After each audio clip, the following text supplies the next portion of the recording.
to the boot room. This place is so cool. I am joined by Adam Summerton, who will be on commentary for the game. Adam, just first of all, there is memorabilia everywhere. Still feeling very festive. This place is pretty cool, isn't it? It's absolutely.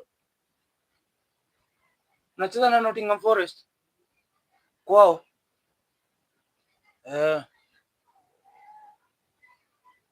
Ni kwenyu.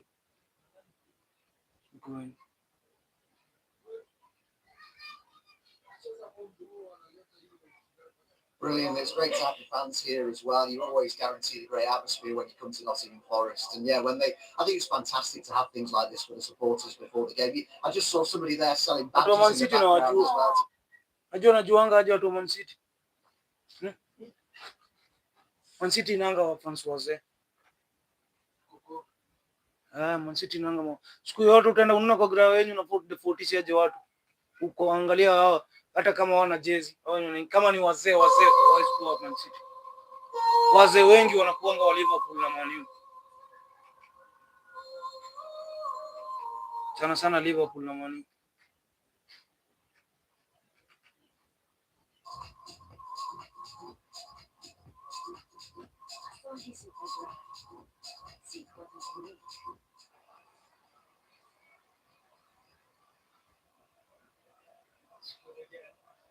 City goes in towards Haaland, Ariana, and then Haaland again.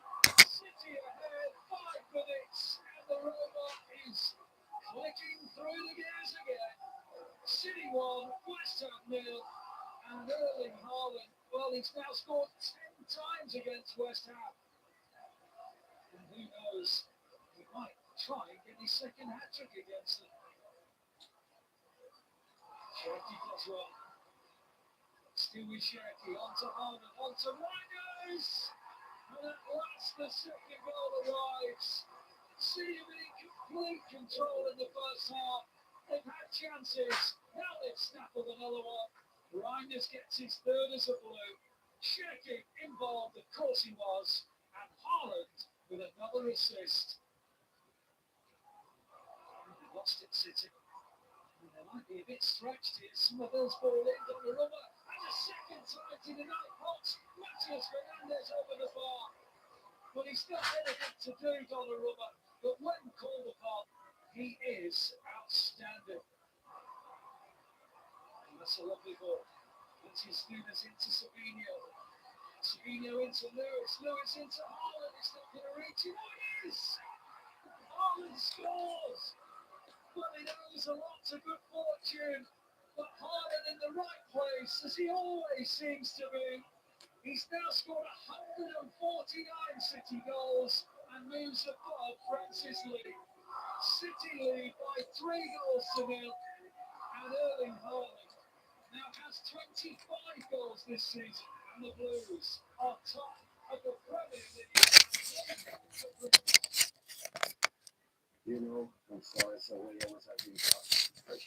Nini sasa ndio anaongea? The history and the legacy, like Mr. Roberts, unfortunately passed away. And on behalf of Man City, sio pale tulio channel tulikuwa tunaona wamesema wanaenda kuongea naye. His family, I know how important he was, scoring an important goal in the Champions League in that time. So it would be nice tomorrow to take a tribute on behalf of Man City. Naweza penda Mungu asaidie mwekelea. Unafikiria nini hii ni hate watch? Si nyinyi ndio number 2. Nyinyi number 2, lazima ni hate watch. Mkitafutanga hapo ma subscription, subscribe kwa channel. Kuna watu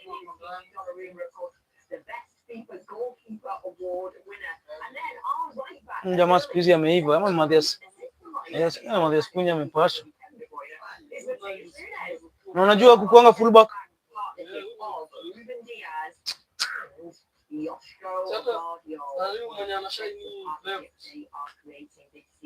Bob.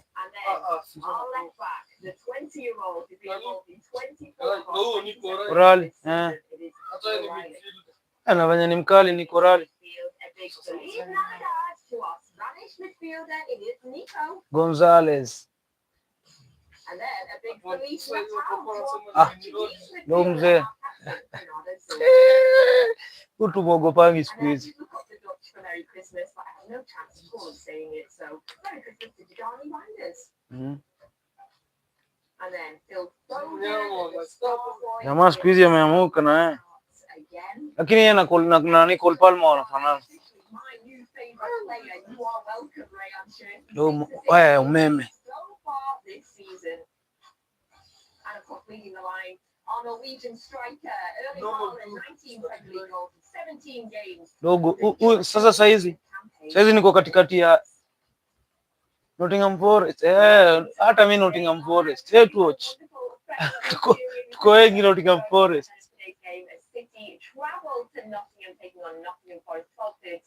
Gotu wangu niko natafuta katikati ya Haaland na Mbappe. One of them lazima wakue ndio watakuwa next goat.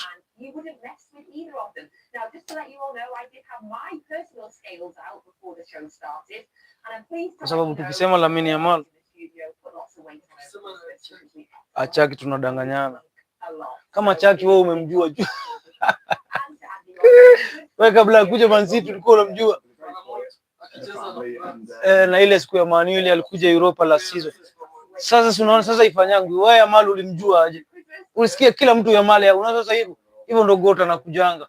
Kama Mbappe hata kabla umzoee sana ulikuwa unajua Mbappe. Kila mtu tu Mbappe.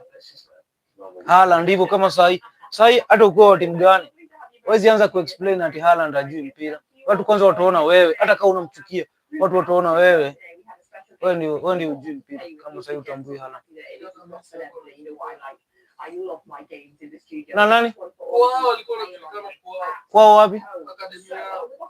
Wale naweza usikinda ndakutolea hiyo nini? Wewe umeni challenge ndakutolea hiyo video. Unaona Messi maplayer wa acha mimi nilikuwa mlitu. Nakwambia sasa hiyo world of football by then contract za ball zina sign yangu wapi? Kwa karatasi. Sawa. Usikia Messi walitafutanga nguo yake wakasaini. Messi Barcelona walimchukua akiwa anatoshana na Jamal. Na kwa nini walimchukua? Walitiwa kujeni mkute boy. Sawa. Sasa hiyo siku akukuanga na mtu anachukuliwa hiyo. Sasa hiyo ndio difference. Unaniget? Alafu akachukuliwa na Barcelona akapeleka Messi hata Argentina. Messi unaonangi anaongeanga sana kiyo nini yao kibaki Spain. Unajua alikuwa mpaka na chance ya kuchezea Spain.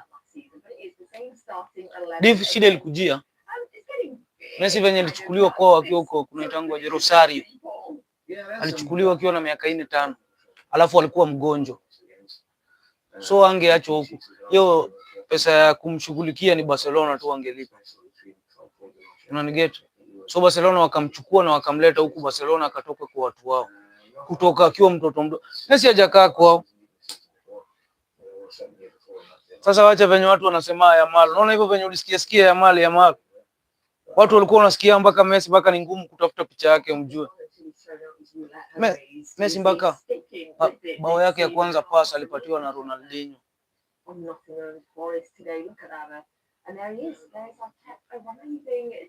Amevaa kama Peaky Blinders. Pep Guardiola.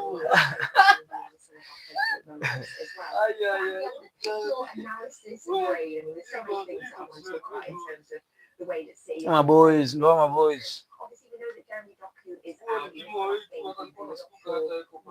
Naona hii kitu kwanza, hii kitu unajua mtu anaweza fikiria ni bunduki.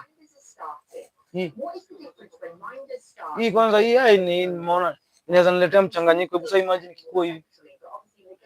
Na mtu amekuona haraka kama sasa niiweke hivi. Hii ni kusikilia simu. Sitaki makesi.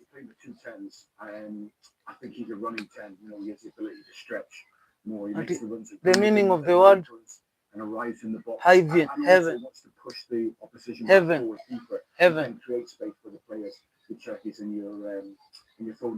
I don't understand, but the heaven I know is where God is. Heaven is where God is. Or where you'll die, or you'll go when you die. And I'm not to try and keep them honest and force them back.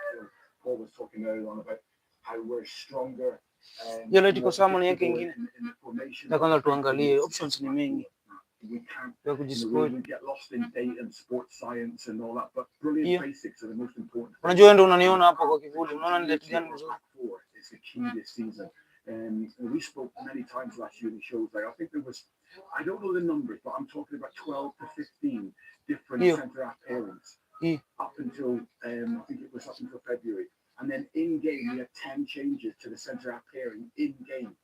What we've got now is with Diaz and Gavardo, we started getting that pattern. And the clean sheet, yes, we've had little bits of knockbacks, but they were strange one against them, Fulham, where every shot seemed to go in. But that is so important. And you know what, I feel like Wala inaweza penda leo Manchester City wa lose, haki ya Mungu. Moja tu, hata sitaki ati muibishwe. Just tumalize hiyo kazi. Kwanza ikikuwa Hudson Odoi ndio itakuwa mzuri. Unajua Hudson Odoi ile wa Chelsea? Kata kitu. Yaani Man City anaweza kuwa na Nottingham Forest.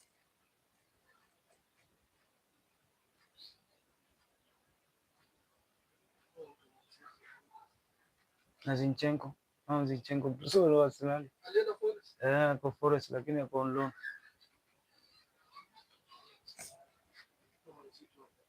Emerging talents, ensuring young athletes, particularly girls, are empowered both on and off the track.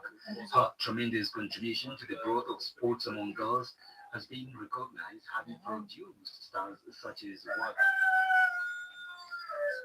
I don't know the meaning of the word won. Ama ina translatea. Unajua msielewi. Na simu yako imezima, au ungekuwa unaona from the other side. And Pluto, who took the second and third places respectively. It was an all-athletics affair as well in the women's category, as Beatrice Echebet won the top award ahead of 1500 meters women's world record holder Cheptegei and 2 times Boston Marathon champion Evan Junior Stars coach Miguel Cheche was honored as the coach of the year, edging out Salim Babu's Kenya under-20 side, Rising Stars to the second place from Gor Mahia and Harambee Stars. Christmas gani hicho? Christmas imesota.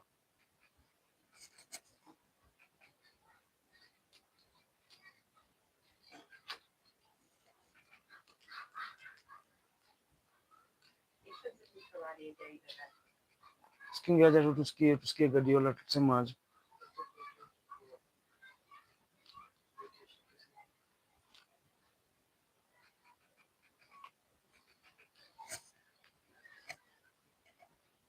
Leo tu mkagongo tu mzuri, inaweza kuwa fiti sana. Wala itaweza iletea kila mtu shango. Kila mtu atapata Kenyani hata. Sisi. Lakini ndio hiyo mpita.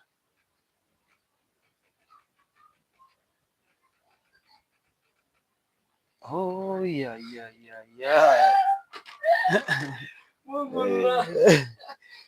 Sasa si ndio sasa, hebu angalia venye umejaribia. Sasa kama nilikuwa nimegadha, sasa Saidi unagadha kabisa. Mungu asaidie, msijaribu hata kujitoa.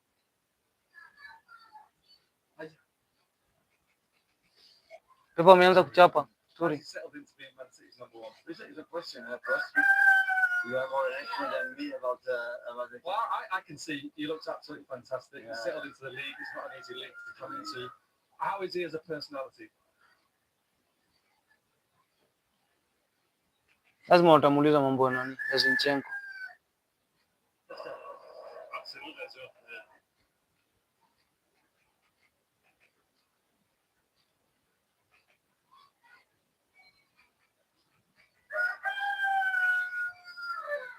The vocal figure in the dressing room on the pitch of the pitch, and the pressure. And yesterday I spoke with Charlie, that you know him perfectly, and I said, it's getting better. So he listened a lot, and he wanna, the advices from Xavi and Richard is improving. So that really pleased. What about having Rodri back? First time on the bench since the start of November. How big a boost is it to have him back for this second part of the season?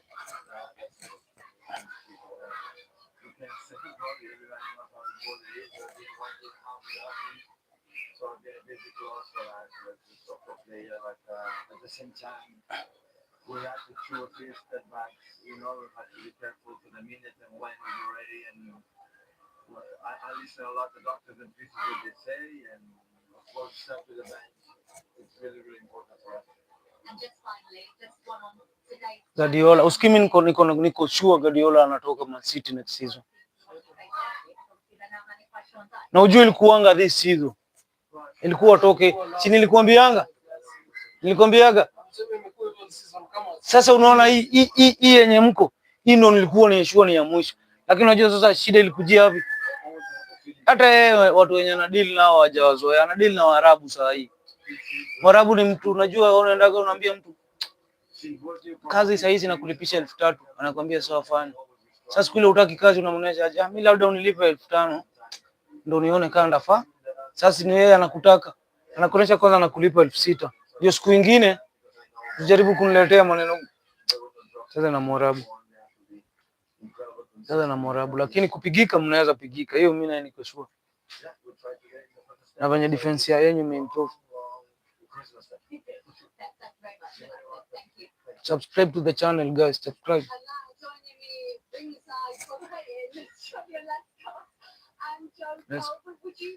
J. Cole alikuwaga mnyama enzi yake. Huyu jamaa ulimkuta? Jamaa kuna mpaka Ballon d'Or. Bana si. J. Cole na Michael Owen kutoka kitambo wameishi kuniconfuse. Michael Owen ndo akona Ballon d'Or.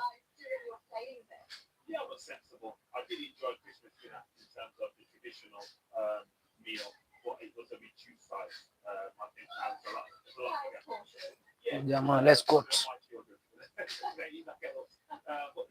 Anakuaga na kichwa kingine na kaka iko na kidonda hapa kwangu.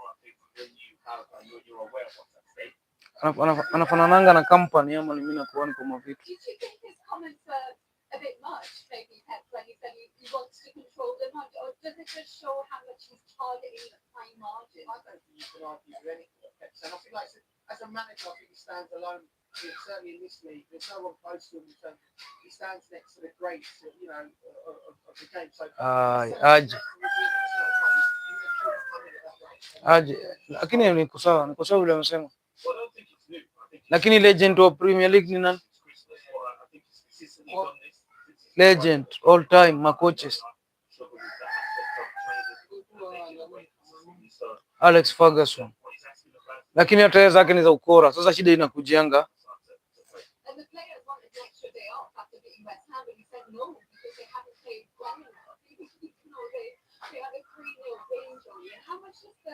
Eko sikio ni stadium 3. City means business, first not living, not a dictator. You need to.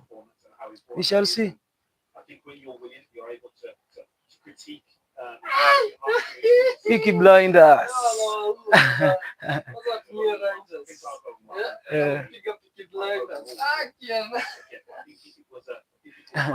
In the season, what last season, I think would have given the game to get them back on board. It looks like it's getting Peaky Blinders.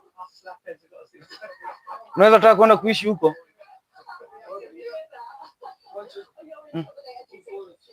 Hata huko si ndio?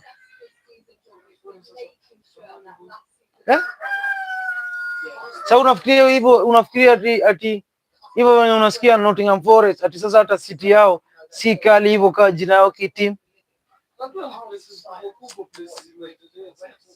Kama unaona yani ndio mimi nakwambia bado football ina shape venye tunaangalia hizi vitu na perspective.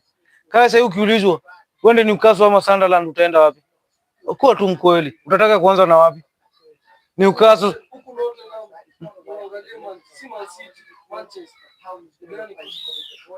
Ziko karibu the same.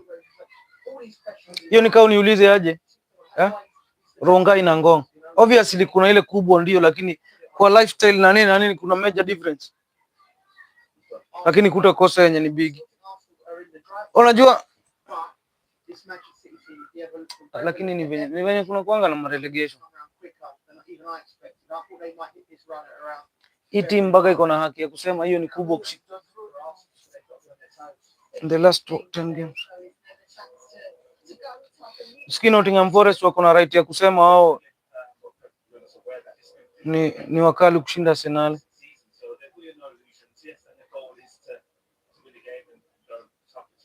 Hata Man City. Unajua wako na nini? Champions League 2. Unaona hapo sisi hata tuwezi karibia kuongea.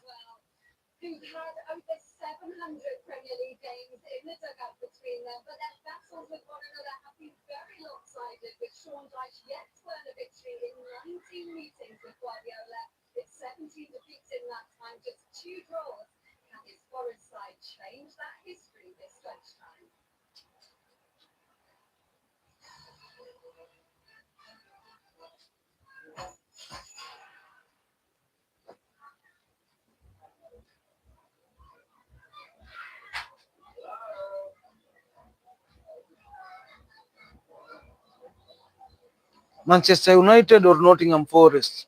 Which side? Pick a side. The funding circle, you've got a team behind you. We are drive. Grit keeps us in the game. We are resilience. Backing helps us go the distance. We are opportunity. Funding turns chances into results. With fast, fair and hassle-free finance, we back businesses to win. We are funding circle.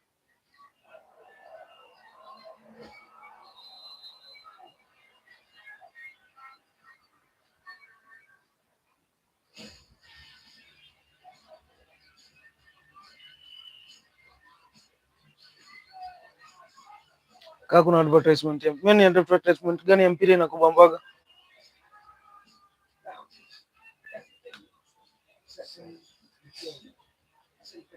Kwa hizi ma commercials. Yaani sana sana ukiona game lakini second half lazima kutokuja kwa commercial inahusiana na mpira. Hai. Ni sasa my best inakuanga ule player mwenye anafungaga anakimbia hivi ana slide hivi anakuja mpaka ametoka nje ya stadi anaenda hivi mpaka amepita mtaa. Naweza penda wale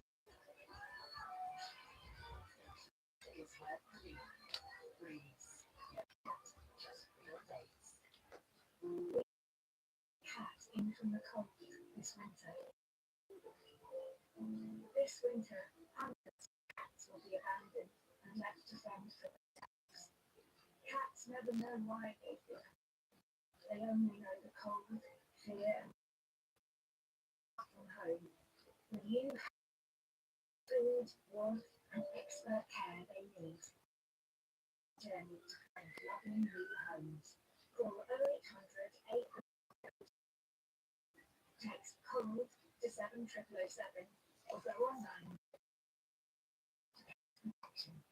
As the news grows shorter, the beasts in the Ivories, Jack, Red,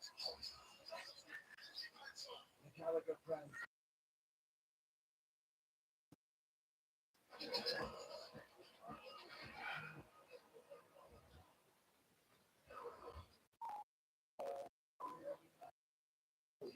This season, Premier League on TNT Sports, proudly sponsored by Royal Sports.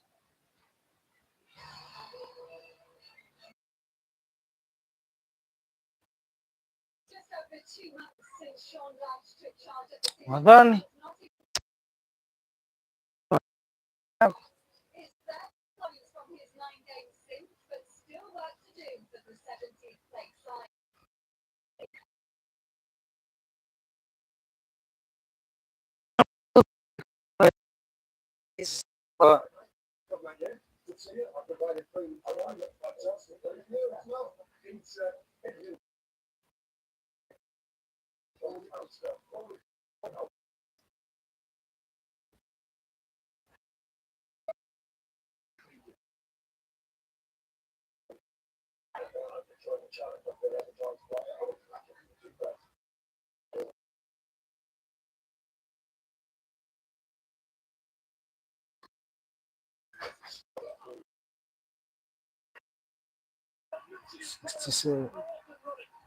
What do you think of the potential here to become a regular bona fide absolute bouncing top 10 level is not easy.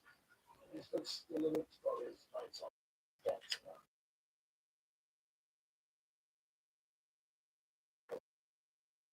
sure he doesn't face anything. So for a short run, Like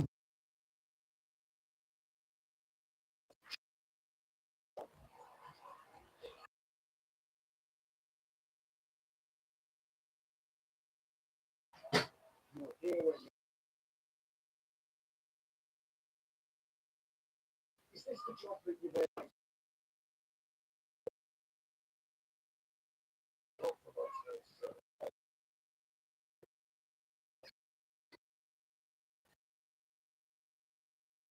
exercising?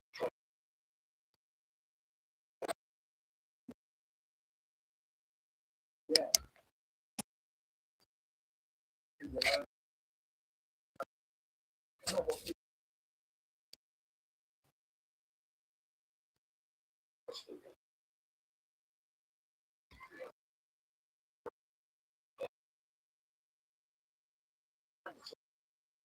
Really changes.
The Nick Scully Furniture winter sale is on now, with everything reduced across the entire range of furniture for every kind of home.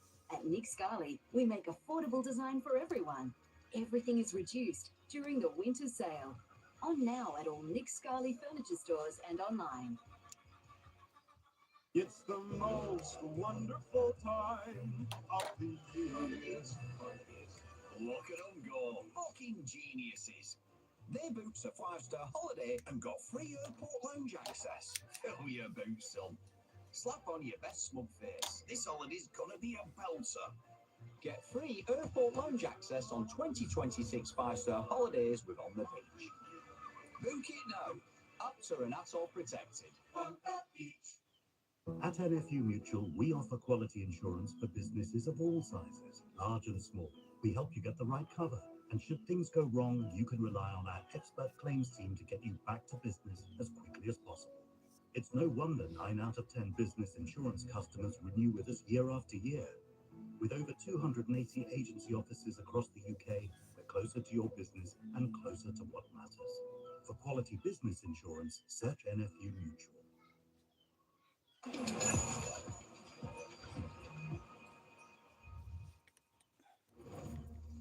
With football, there's a lot to consider. The Premier League on TNT Sports, proudly sponsored by Boyle Sports.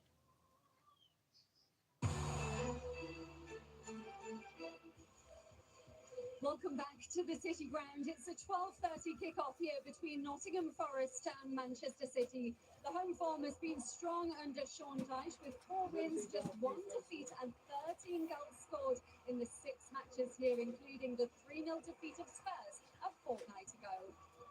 But it's a big challenge today against a Man City side who are on a roll, on a 5-game winning run in the Premier League, scoring at least 3 goals in each of those and keeping a clean sheet in their last 3. Yes, the Man City juggernaut is back, and it feels like a different Manchester City as well, Jolien, with players like Ryan Cherky giving them a different dimension. What have you made of his displays in the last few weeks? Sensational. I think he's grown more important to the team. I think he came into the team and had moments which were great, but now he's creating them moments to be decisive moments in games and they're winning games based on his performances and his assists. And I think he's up to the league probably earlier than I anticipated. I don't think I'm surprised by the moments of brilliance, but I think the freedom that he's been given, Joe, I think Pep is allowing him to express himself in ways that we probably haven't seen new signings been able to do that.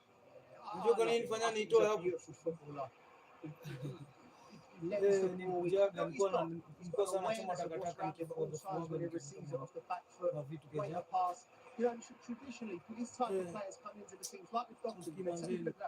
Look at that. Silver service. And usually players like this take a while. This kid straight in.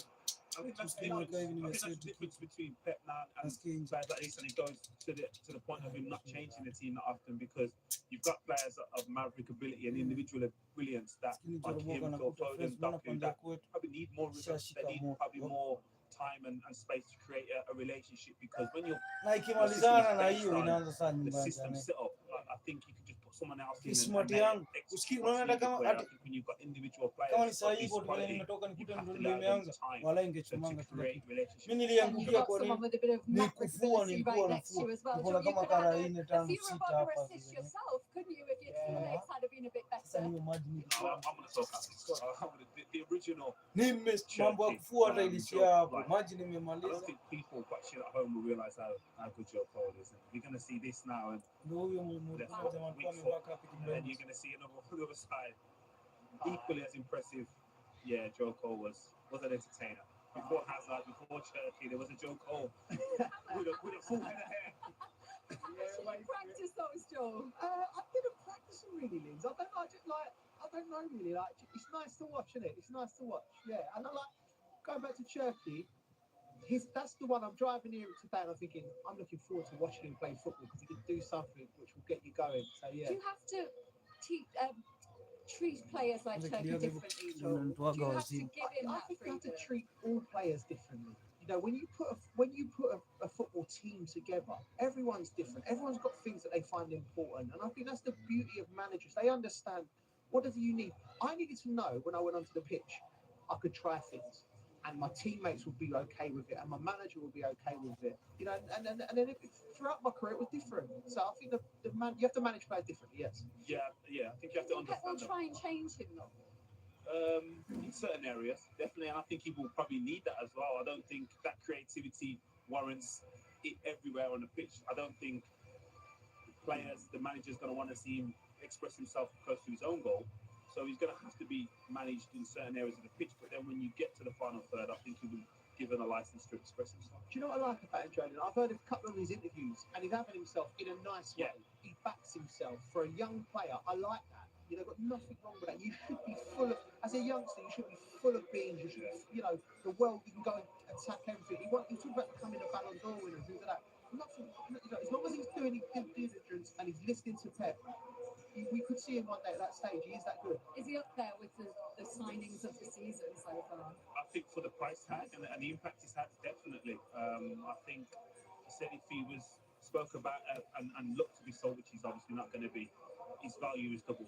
So in terms of what he's brought to the Premier League, the excitement that non-Man City fans have enjoyed watching him, like Joe doesn't necessarily want Man City to do well, but as he said, he's come here to see what he does and see what he produces. So he's definitely one for the future because he's still, 22?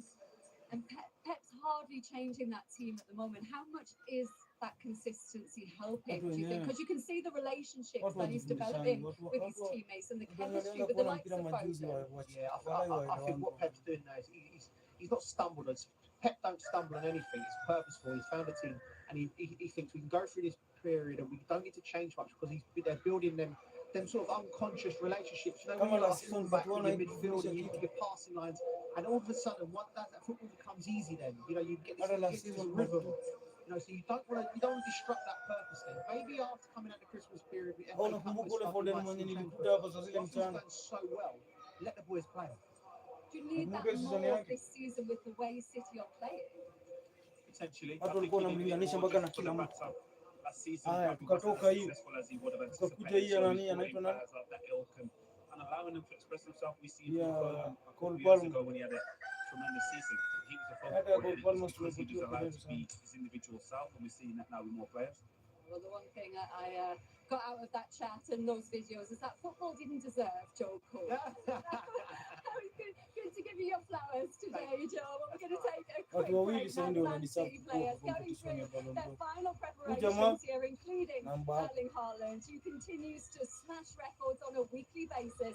The Norwegian is on the hunt for his 150th Man City goal. We'll have a look at the man stealing Crouchy's robot next.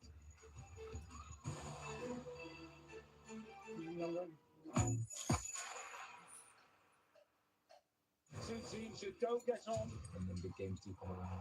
It needs to be different. They never have. They never will. Something I've experienced before. This is a real rivalry. Oh, that's a great goal! We need to have someone in the fire to want to win. We've been up against the wall so many times, and it's pressure, but it's a privilege. And he scored! The mentality is always the same. We need to win. It's Leeds versus Manchester United. Live on TNT Sports. Whoa, I'm still in a dream. It's a dream within a dream.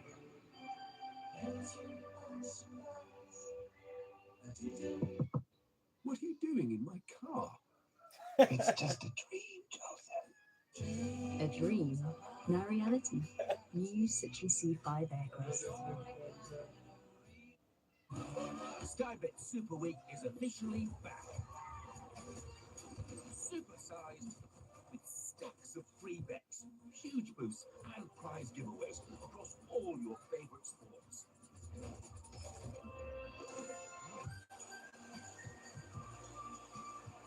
Enjoy more of what you love with Skybet Super Week. Supersized with offers dropping at 9 a.m. and 5 p.m. daily. Skybet for the fans. Vitality is here for your health. How? They give you half-price gym membership. Yeah, give me 5 more, Darren. Vitality, your health's best friend. I've got it. I've got it. I got it. Wait, what exactly did they get? G-Tech anti-hair wrap, dual edge precision, packed with more cleaning features than ever before. The Air Ram 3, engineered for effortless cleaning.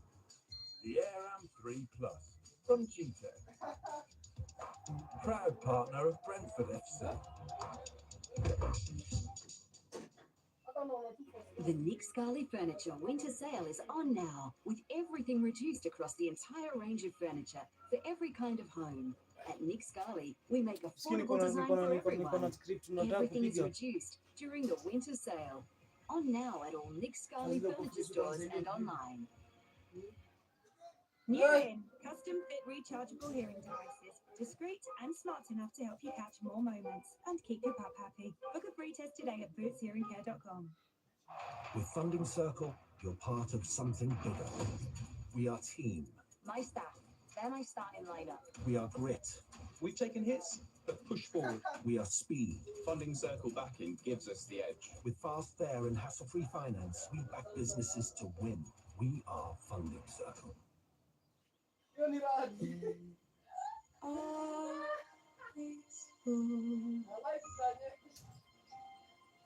Peace and quiet and open. Wait for it somewhere. There's always one. A time and place for us. Hold my hand and we're halfway there. Hold my hand, I'll take you there.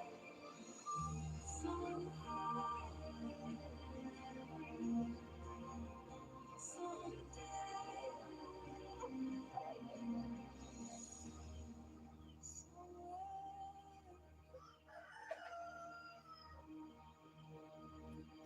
Edwards. Merry Christmas, son. Enjoy the gift of a football team. For life.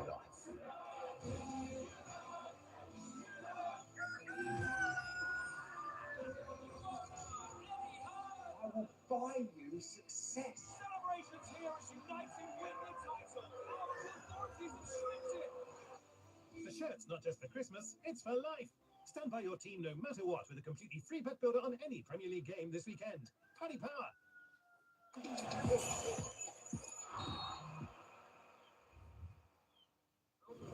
No one can predict exactly how the journey will go, but we all know the destination. The Premier League on TNT Sports, proudly sponsored by Boyle Sports.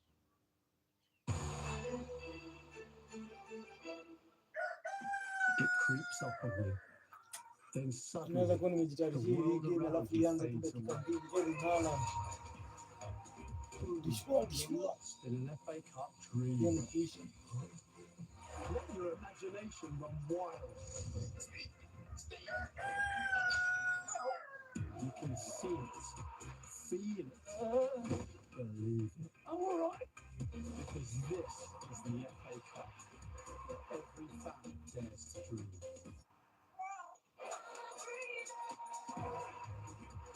Peter Crouch, the greatest player the world has ever seen. Crouchy? Crouch alikuwa mdiangana. Crouchy? Dare to dream. The FA Cup live on TNT Sports. Sorry, mate, I was miles away. That's just a standard weekend for me, usually with Joe and Crouchy.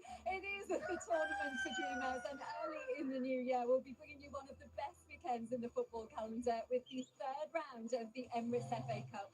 22 matches for you live across TNT Sports and Discovery Plus, with 8 featured games, including our Friday night match on January the 9th, and that is Nottingham Forest trip to Wrexham.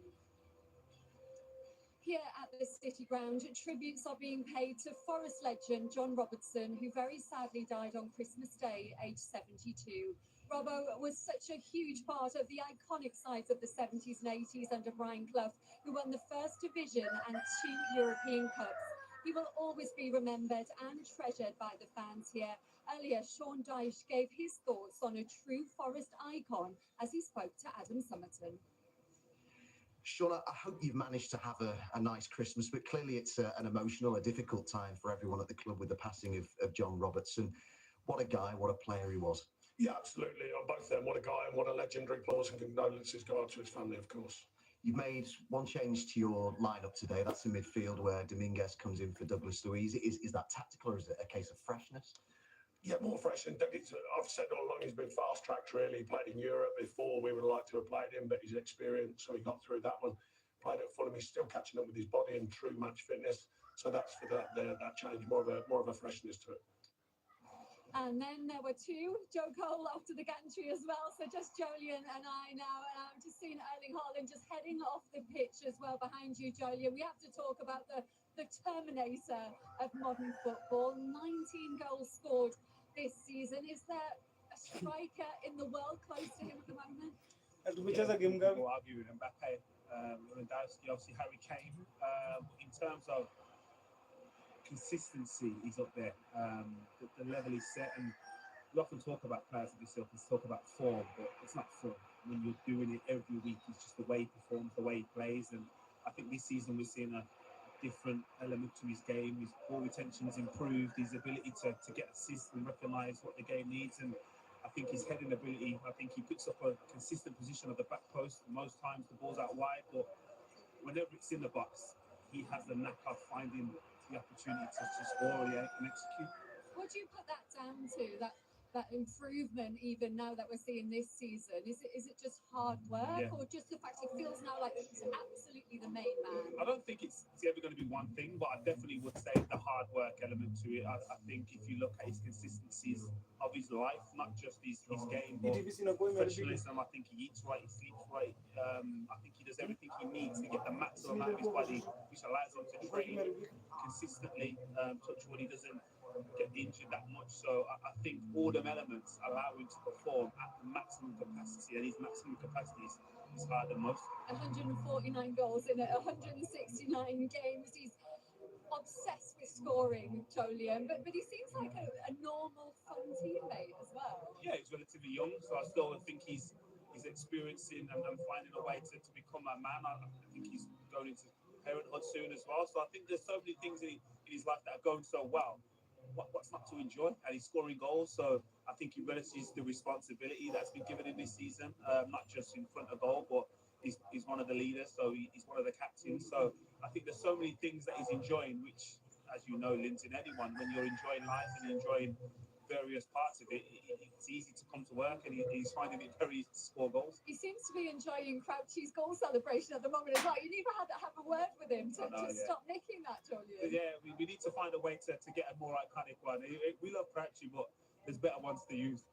For Forest today, Jolien, is it all about striving for a bit of consistency now? Because if you look at the last 6, it's 3 wins and 3 defeats for them. Yeah, I think when you look at it, you can say that, but I think that's consistent as it gets. I think if they went for the season by winning one and losing one, they would have a pretty good season. So, yeah, you'd probably want to see a few more green results there. But in regards to the level they are and how they started this season, I think 1 win out of 2 is pretty good, and it will keep them in the league. So I don't get carried away with the defeats. Just get focused on the points that keep you in the league. And the home fans here might be looking at that pattern and think they are due a win today. Oh, no, yeah. If we're going by that, as the fans here start to take their seats inside the City ground as we count down to Nottingham Forest against Man City. The Tricky Trees can move further away from the relegation zone, but City can go top. Kick-off is next.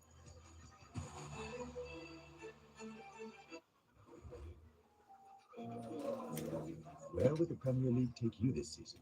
Premier League on TNT Sports, proudly sponsored by Boyle Sports. January on TNT Sports kicks the new year off with a bang. It all comes down to this. UEFA's League phases reach their climb. Number 2, FA Cup on the line. Fantastic! And Grand Slam glory awaits in the Australian Open. An almighty performance. Plus, there's India's tour of Sri Lanka. Junior round on the Masters. And all the drama from the Premier League. Oh, that's Na si hapo, hiyo ndo advantage yenyewe mngechukulia, mtengeneze yenyewe ya kutengenezea watu. Nao watu wa shule. Ni mnadharau tumtatu kuna watu wanataka kucheza bagero kama nyinyi. Hiyo ndo mtaanza kuchangana mia nini tunacheza rongai. Mimi nasema hata tumeshaungana ni timu. Download the app and see why it's never ordinary at Bet365. Welcome to Eurocamel.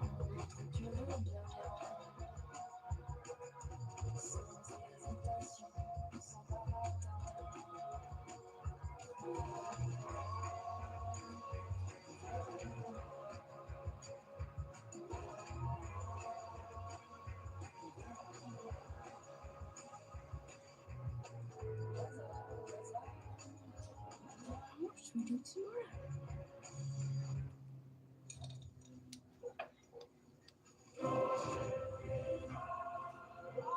What a result. Yeah, well, we've shown conviction and it was an unbelievable finish. Alice, it was never going to be easy. I liked what I saw tonight. Everyone gave 110%. But can they do it on a cold, rainy night in Stoke? Well, Peter, we are in Stoke and it is cold and raining.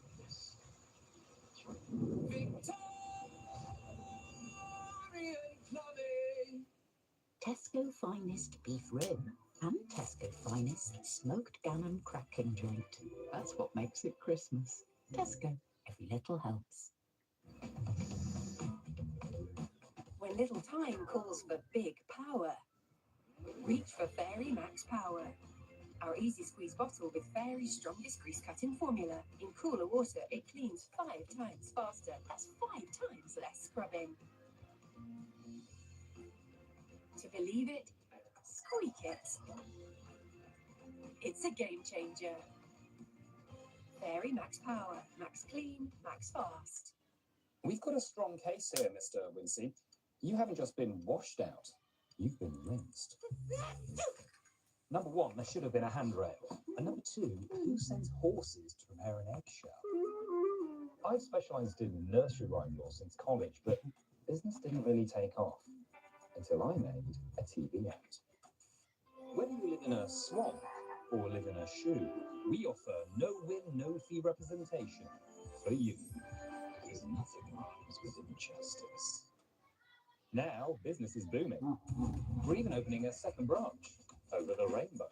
We've got the really wrinkly witnesses waiting in reception. Just continue. Daisy. Now, be honest with me. How high were you when you jumped over the moon? Rise.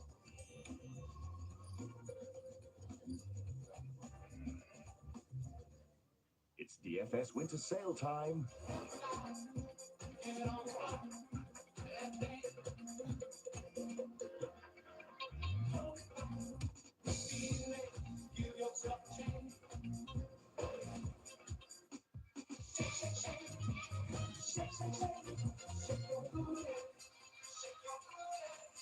With hundreds of things on sale right now, let your fun find its thing at DFS. Sale now on. EasyJet Big Orange Sale is now on.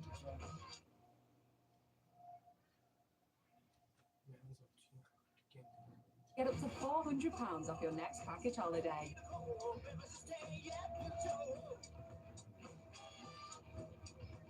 And up to 20% off flights. Book now at easyjet.com. Get out there. Anakuja kwa hii live. Anakuta nimeshika kwa kitu hivi. Anakaa sawa. Tigerpen's final fixtures of the year, including Gloucester Saracens, Bath Northampton, and Exeter Leicester. All BMPs are later this evening, with the home side looking for a vital 3 points against Juventus. That's followed by Atalanta's clash with title chasers Inter and Birmingham. And don't miss the famous Four Hills tournament, which begins in Oberstdorf tomorrow. Catch the world's best ski jumpers vie for the prestigious prize ahead of February's Winter Olympics in Milano Cortina. But first, we're at the City Ground for Nottingham Forest against Manchester City. Your weekend starts here.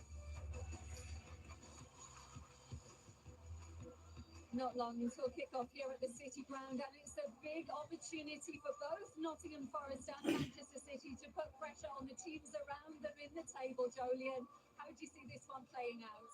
Difficult to call, as it's been tough place for Man City in recent seasons, but I think with what's at stake and the ability to go top of the league, I see them coming out on top. How do Forest approach this? Do they go Nuno style? Yeah, well, Sean Dyche style. I think they sit back and Lakini comfortably unajua enjoy niko na mapande suffering wawili for nimetuma large hapo. periods, but then have the Hapo ability to Nottingham counter-attack Forest. and hopefully get a goal. Sasa sijitishi. And there's going to be a wonderful Granit tribute Xhaka. before kick-off to John Robertson. It's lovely for the fans Captain here that wangu it is a home tunamkumbuka. game today, so they can do that. Yeah, definitely. Na mzee mnyama. Fantastic. It's never great, but the opportunities for these fans to pay the respect to their greatest players is immense. Yeah, I'm sure it will be a Nani? fitting special tribute as well. Xhaka. And the players are starting to line up in the tunnel here at the City Ground. So we'll hand you over to our commentary team today. Zini John yanzi. Hart is alongside Adam Summerton. Good afternoon, Adam.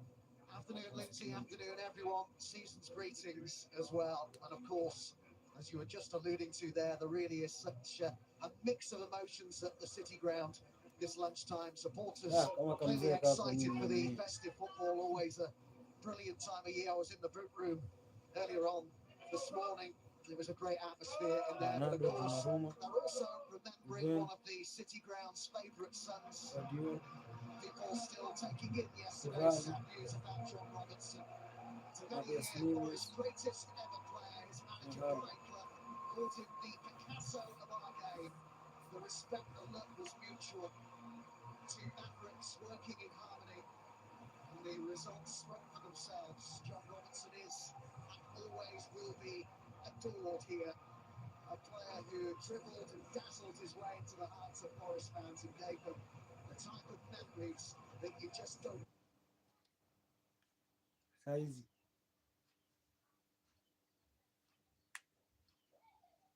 forget. He is quite simply synonymous with this football club.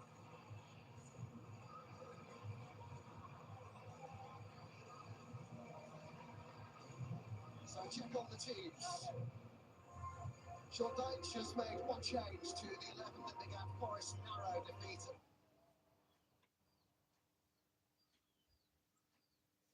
Wanane ananipatia points kwa nini yangu.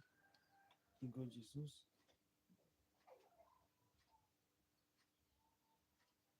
Williams and Savona, they're going to be up against it. We'll talk about the Man City side in a minute, but that battle down, defending deep, as Jolien talked about, is going to be a tough day for them. How can they interact with Milenkovic and Murillo? John Victor, good to see him keeping his place in the starting lineup. Moyo kwa ndani haya kiangu imeenda Guardiola. Na kwani mbona wampigagi picha yenye ni mzee wanatumianga ile ya kwanza walimpiga. Whose last appearance was on the 2nd of November. He's among the substitutes. Erling Haaland aims to score his 150th City goal today. He has 149 in 169 appearances. Yeah, amazing stats. Of course they are, but 3 games in a row, same team, 8 goals scored, none conceded. You can't look past that front three, can you? Phil Foden, Erling Haaland, unbelievable combination work. So excited to see how they're going to play today, but it's going to be tough, a really tough afternoon. na maringa wengi wako captain. Exceptionally high standards. Maybe fallen a little short in recent weeks, but he remains hugely important to Forest's chances of success. He's won more trophies than any other Jamaa kuna mapa zingine mazimu wazimu. Fantasy size ndio kusema. Any other midfielder in the division. What a player he is. Cherky is finding his feet in the Premier League. Such a creative influence, as Joe was saying. Bruno Fernandes, the only player in the division with more assists so far this season. Sean Dyche. Kondo kingine inanipatia moral kwa game yote. Have to do the basics better today. He's looking to get the better of Pep Guardiola for the first time today. Guardiola, not as happy as you might have thought after the West Ham win, still wants to see him through his side. And we will pause now at the City Ground to pay tribute to John Robertson.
John Robertson's contribution here, unforgettable. Brian Clough's favourite.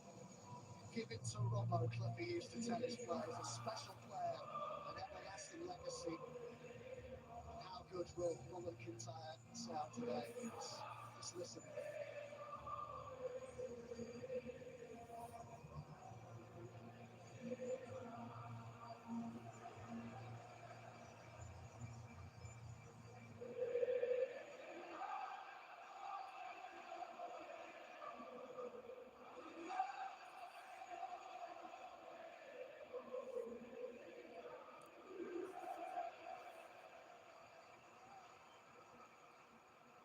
A special player, John Robertson, an everlasting legacy. Of course, our thoughts go to John Spanley, friends and former teammates. John was a big game player. We relish days like this at the City Group. At the Forest Stadium, but City, no goals conceded in the last three. That's huge. You know, they had a few of those kind of ding-dongs with Fulham and Leeds. They're kind of a bit shaky. They're like a very complete team at the moment. Savona.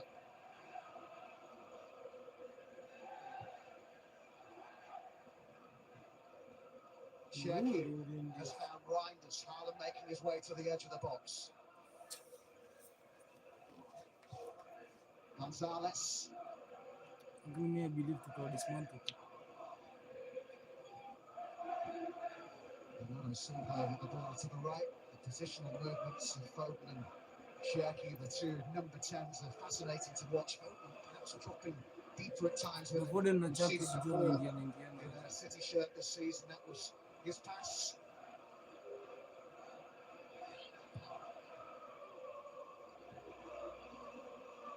Guardiola.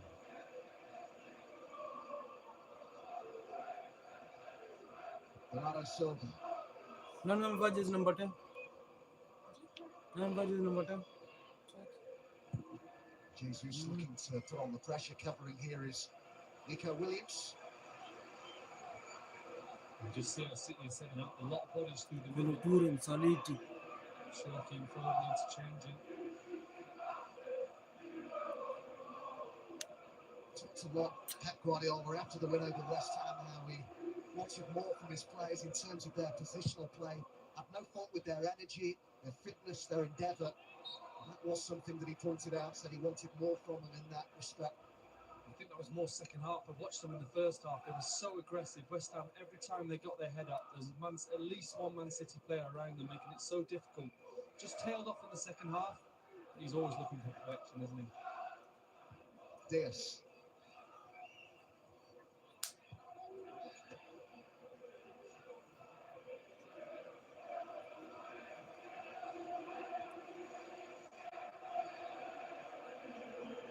Forest certainly eager to bounce straight back from Monday night's loss at Fulham. City seeking an 8th win in a row, a victory that would take them top of the table ahead of Arsenal's home game against Brighton this afternoon. Wonderful form and consistency of selection as well from Guardiola. The same side for a 3rd Premier League game in a row. Yeah, that was so good for the rhythm of the team.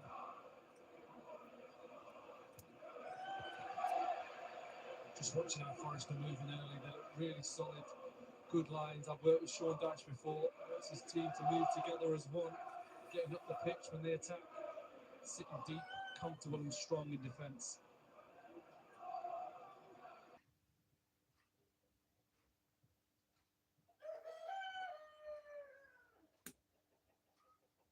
Wale vile wanafanyanga maksudi. Wengine wote tu imeshinda fiti.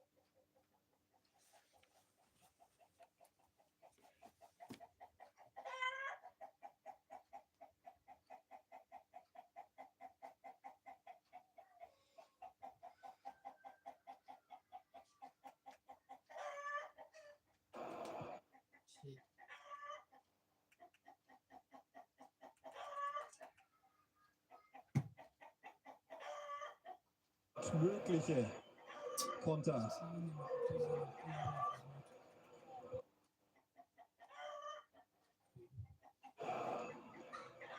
Bernardo Silva.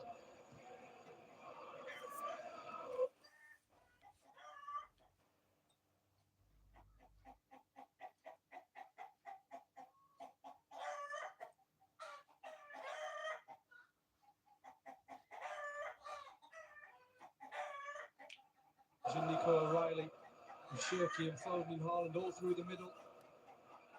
Getting his fullbacks up the pitch. We were talking before the game, Adam, weren't we, about how they went with the four strong, almost centre halves for years. Always changing, always evolving. He's gone from having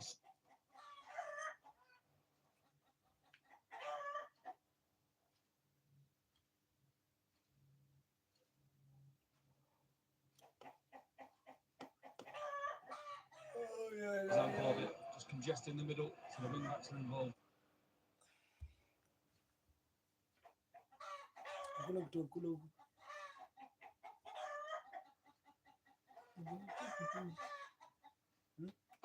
Nunes with a cover up. Dispossessed by Dominguez, who's come into the side for Douglas Luiz.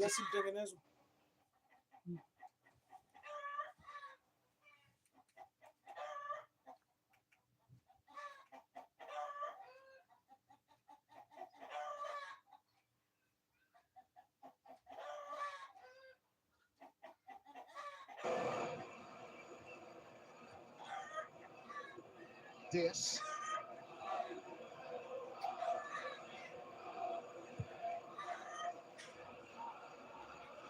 Vardiel. Foden.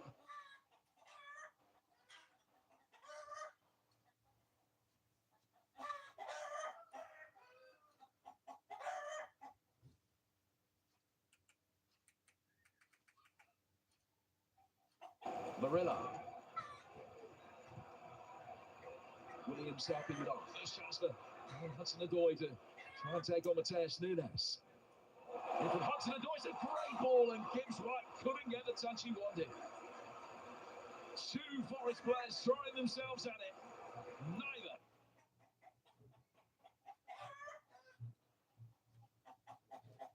Good steer it home. Well, it's wonderful football from Nottingham Forest. To switch a ball from one side to the other. Just keep an eye on Gibbs right there at 10. He gets himself in between the centre half and the fullback. And his reaction, he can't believe he hasn't got a touch on it, because he won't need much on the end of that, because the delivery was so good from Hudson-Odoi. It's basically saying, go and attack me, touch me, and put me in the back of the net. And they're the chance.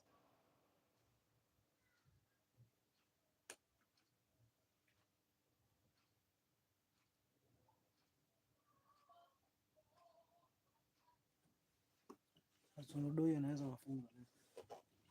Ndio nimebetia. That you must take when you're playing teams like Manchester City.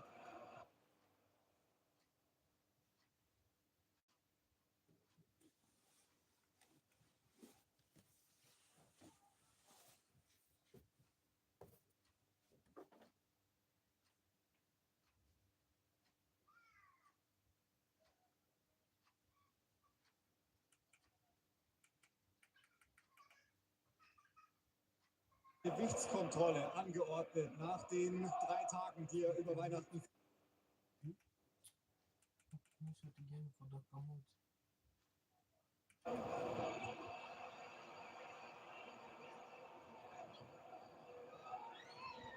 Bernardo Silva.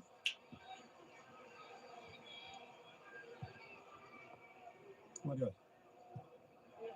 Das ist der Ball, den Guardiola sehen wollte, auch wenn er hier nicht funktioniert. Wir haben schon gesehen, worum es da geht zwischen Abwehrkette und Torhüter. Nilijua ikianza talete ujinga.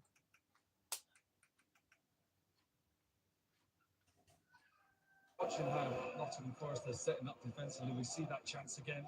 Say, Igor Jesus maybe just gets his way, just takes his eye off it for that second. Asiona hivyo ile karibu hivyo. Ay.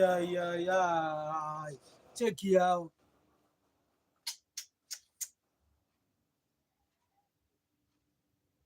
Usikii nimefikiria hata ameruka hivi na kichwa ati ikawapita.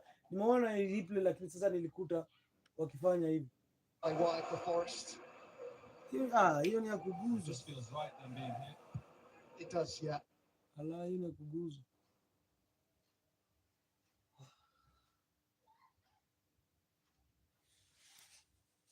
The fans perhaps wasn't hearing Hans Postecoglou's short.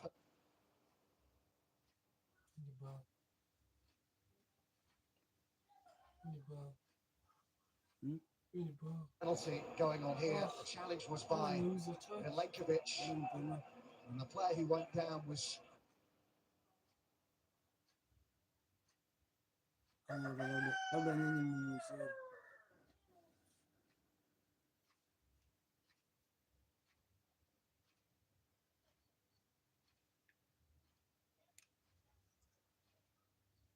Ryan Cherky.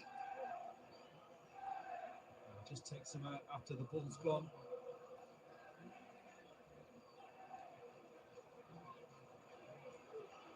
Has been checked and cleared. Not like a fair challenge, fair pressure. Just did enough. Ukamzoea Cherky hadi stretching. kutoka.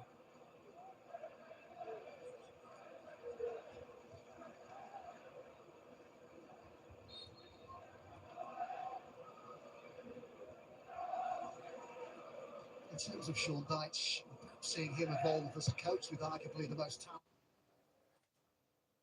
Gibbs White chases this. And he's behind for the first corner of the game to Forest. Yeah, City not just been able to press. Forest players good enough to get their head up, put a dangerous ball in behind, get this crowd going. Really good from Forest, just biding their time in this game.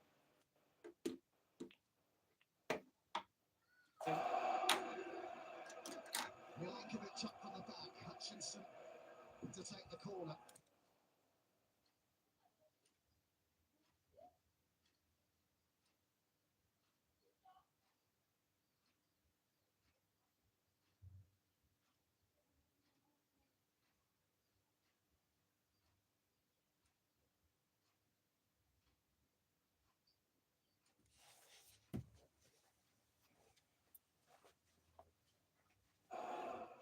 Very busy in that 6-yard box.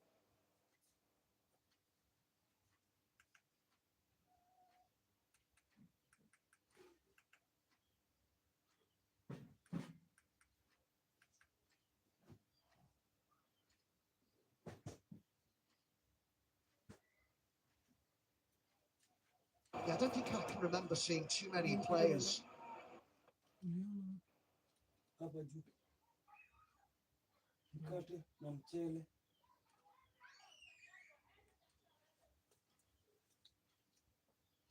He's up for the battle. He's got the composure on the ball.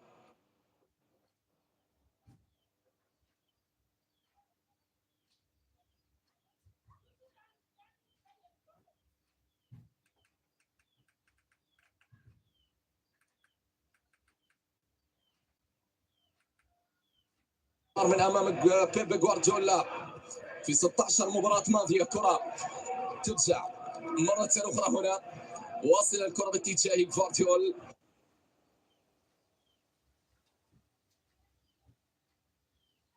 جوارديول يتقدم هنا في وسط ملعب المباراة، ثم لمسة باتجاه اورايلي للامام، لكن ايضا التغطية موجودة، يستعيدها اورايلي في وسط الملعب باتجاه غونزاليز. عودة الى الخلف، عودة الى الوراء باتجاه روبن دياز. كرة ترجع مرة أخرى، واصلة هنا عن طريق جوارديول. جوارديول في وسط الملعب تتيا، كرة باتجاه رايندرز تيجاني في وسط ملعب المباراة هنا.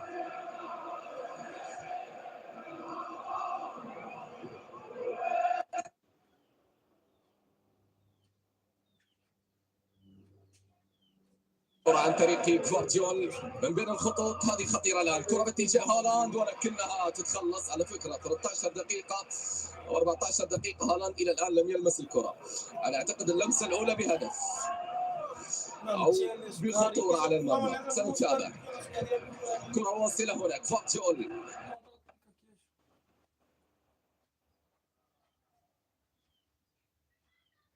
يلعب كرة غونزاليز، مقطوع الكرة في وسط الملعب تتيا مرة أخرى لمصلحة فريق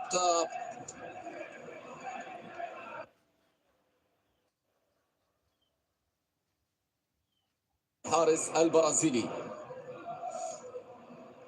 ربع ساعة تخلو من الأهداف وتخلو أيضا من الهجمات الخطيرة من الجانبين في أجواء شتوية باردة هنا في ملعب السيتي جراوند. شوف جون أخر اللعب في اللقطة الماضية. كرة من أوبلان طويلة عالية للأمام، ترجع المحاولة مرة أخرى هنا في وسط ملعب المباراة. ممتازة، سافونا يتقدم الإيطالي من الجهة اليمنى، لمسة باتجاه هاتشنسون لكنها بعيدة، مرت إلى خارج الملعب. كمية أخطاء أيضا في التمرير من خلال دقائق الربع ساعة الأولى.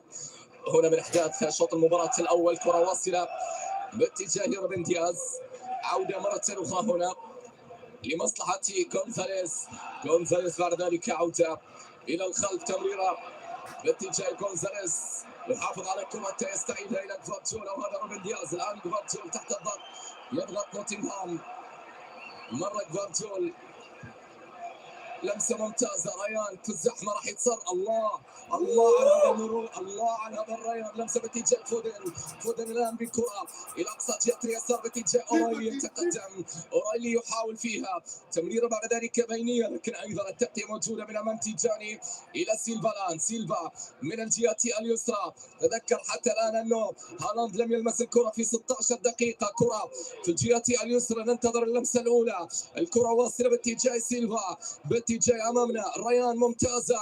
كره باتجاه فودن، لكن ايضا او هذا تيجاني، كره مرت من امامه الى خارج ملعب المباراه. سافونا.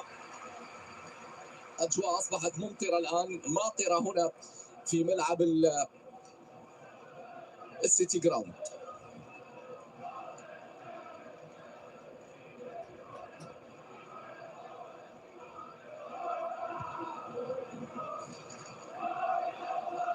لا شك أنه التعادل نتيجة لن تكون مزعجة ولن تكون سيئة بالنسبة لشون دايتش.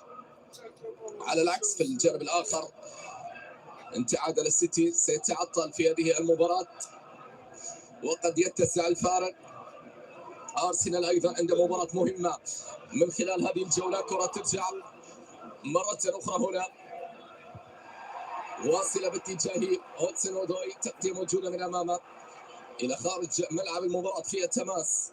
رمية جانبية ثم بعد ذلك عودة موريو في وسط الملعب. الآن كرة منقولة للأمام، استلام ممتاز، مرور مورغان، مرة الجيبس وايت يحاول يتلاعب، ما زال هنا الكرة خطيرة داخل منطقة الجزاء باتجاه أودوي، يحاول فيها هودسون، تسديدة قد تأتي الآن ويليامز ما زالت واصلة باتجاه سافونا من الجهة اليمنى، وصلت، هذا هو هوتشينسون، 1 على 1 مار، ثم كرة عرضية ولكن أيضا التغطية موجودة. ترجع المحاولة، ما زالت قائمة هنا من الجهة اليمنى. سافونا بلمسة، هوتشينسون من أقصى جهة اليمين، عودة باتجاه أندرسون، عرضية لكنها تتخلص، ثم بعد ذلك ريان في التغطية. هالاند في الجهة اليسرى مرة أخرى إلى خارج الملعب، إلى تماس ورمية جانبية. طبعا لمس الكرة للمرة الأولى، لكن أنا أقصد أنه في منطقة الجزاء. ترى أقصد اللمسة الأولى في منطقة الجزاء وليس خارج البوكس. كرة فيها تماس، رمية جانبية لمصلحة فريق مان سيتي هنا عن طريق فولفودن. مرور من جانب أورايلي، تغطية موجودة من أمامه، هذا هو فودن. كرة من أوبلان طويلة عالية للأمام، ولكن أيضا تصل بعد ذلك سهلة باتجاه الحارس البرازيلي فيكتور، ثم كرة من أوبلان طويلة باتجاه إيغور جيسوس، مرت إلى خارج الملعب، مرت إلى تماس، رمية جانبية هنا. شون دايتش يحفز لاعبي عناصر فريقه. كرة ترجع مرة أخرى هنا، ميليكوفيتش، فيكتور الحارس البرازيلي يلعب كرة طويلة لكنها خاطئة. ترجع الآن هنا في وسط الملعب لمصلحة السيتي عن طريق كفارتيول، يتقدم فيها كفارتيول مرة أخرى هنا، واصلة باتجاه روبن دياز. الآن روبن مرة أخرى، كرة باتجاه غونزاليز، يلعب كرة إلى كفارتيول ممتازة، هذه خطيرة. تيجاني بلمسة، لكن أيضا التغطية موجودة، والكرة تعود مرة أخرى باتجاه ويليامز. أندرسون عودة إلى الخلف، تمريرة خاطئة ترجع الآن هذه خطيرة ريان باتجاه هالاند قوية، ولكن الدفاع يتدخل في اللقطة الماضية، مرت إلى خارج الملعب، تحولت إلى تماس رمية جانبية. لا يريد أن يتوقف عدادة في هذه الأمسية. نعم 19 هدف على مستوى بطولة البريمير ليج لهذا النرويجي إيرلينغ هالاند. كرة واصلة هنا في وسط ملعب المباراة، روبن دياز عودة مرة أخرى من الجهة اليمنى باتجاه غونزاليز يتقدم الآن، كرة واصلة باتجاه تيجاني بعد ذلك لمسة مرة أخرى هنا من الناحية اليمنى لمصلحة مان سيتي، السيطرة، الاستحواذ، انتشار في منطقة نوتنغهام، كرات القصيرة أيضا المتبادلة، كرة ما زالت هنا روبن دياز من الجهة اليمنى، كرة للأمام لمصلحة فريق السيتي الآن بالكعب، جميلة هذه خطيرة، لكن أيضا هنالك تغطية موجودة، هنالك كرة تعود إلى صافرة موجودة. حكم المباراة هنا مباشرة يشير إلى وجود خطأ من خلال اللقطة الماضية، خطأ يحتسب من خلال اللقطة الأخيرة. 21 دقيقة تمر وتعدي من أحداث شوط المباراة الأول. مشاهدينا متابعينا في كل مكان، الأجواء شوي هادئة بالرغم من أنه هنالك أمطار، هنالك أيضا أجواء شوي ضبابية في ملعب السيتي جراوند، لكن على مستوى الأداء، على مستوى النتيجة، الفرص قليلة.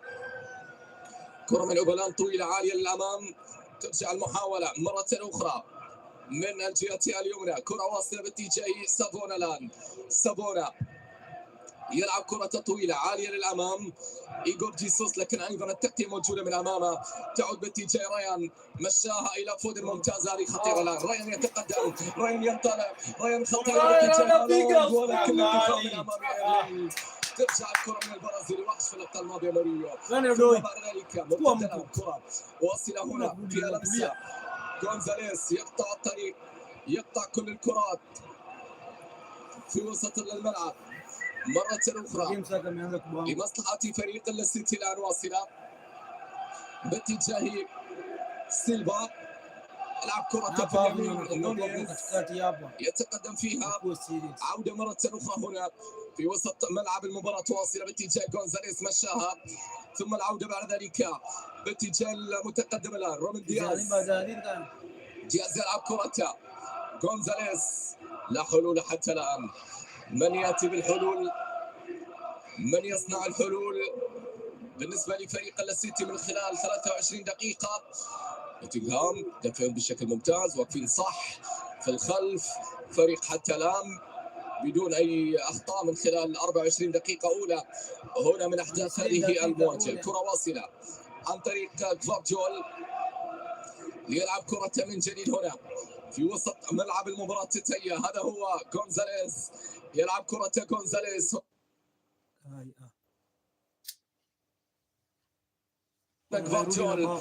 فارديول من الجهة اليسرى، لمسة بعد ذلك عند أورايلي بينية، هذه خطيرة، هذه قريبة عرضية لكن أيضا تتخلص، ثم تعود مرة أخرى، ما زال الخطر قائم. كرة فيها تمريرة الله على اللمسة، حلوة كانت، حلوة يا تيجاني، لكنها مرت إلى خارج الملعب. شوف محاولة الاختراق عن طريق الكرات البينية، الكرات البينية القطرية نشاهدها في أكثر من مرة.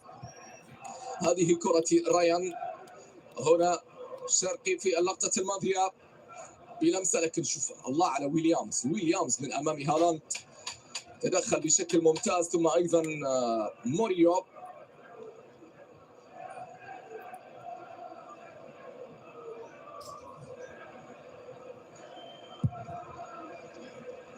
كرة من أوبلان طويلة عالية للأمام، ترجع مرة أخرى لمصلحة فريق نوتنغهام.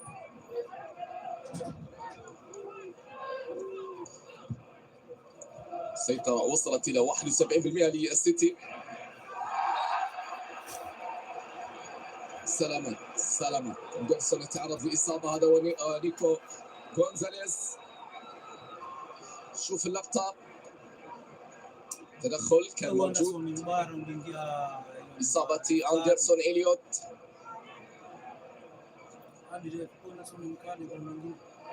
5 انتصارات فقط بالنسبة للفورست في هذا الموسم.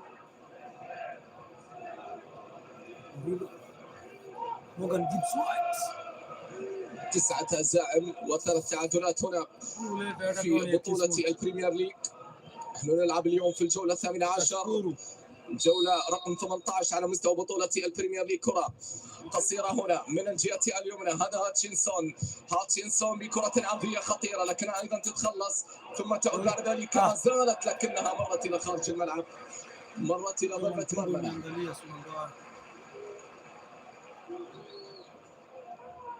مرت إلى خارج الملعب، ضربة مرمى.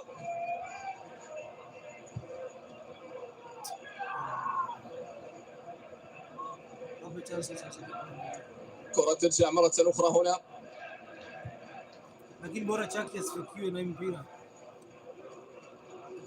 مان سيتي في آخر زياراته سقط بهدف دون رد، خسر لأرضية هذا الملعب في آخر زياراته، كانت في الموسم الماضي. كرة واصلة هنا باتجاه فارديول يلعب كرة باتجاه أورايلي إلى فارديول من جديد. فارديول بلمسة، واصل الكرة هنا إلى أورايلي من أقصى جهة اليسار، يتقدم أورايلي، بعد ذلك عودة باتجاه فارديول هنا في وسط الملعب عن طريق روبن دياز. روبن حولها في الجهة اليمنى، نقلها الآن، كرة ترسل عرضية، هذه خطيرة إلى منطقة الجزاء، تتخلى ثم تعود بعد ذلك من جديد هنا لمصلحة فريق نوتنغهام إلى إليوت أندرسون. طويل الكرة عالية للأمام، جيسوس استلم كرة ثم بعد ذلك صافرة موجودة وخطأ.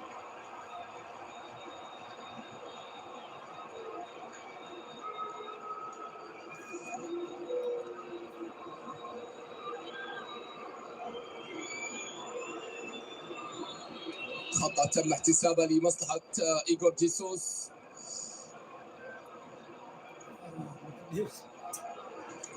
تعادل سلبي، على فكرة آخر تعادل سلبي حضر في تاريخ مواجهات الفريقين كان قبل 32 سنة في عام 1993. آخر تعادل سلبي في تاريخ مواجهات الفريقين. في انتظار أكيد هدف أول يغير الأجواء، يحرك الأجواء، يشعل الأجواء هنا في ملعب السيتي جراوند. ضربة حرة، كرة ثابتة، موريو على تنفيذ للكرة ثابتة لمصلحة نوتنغهام. كرة من البنان طويلة عالية إلى منطقة الجزاء، لكن أيضا تتخلص ثم تعود بعد ذلك عن طريق فيل فودن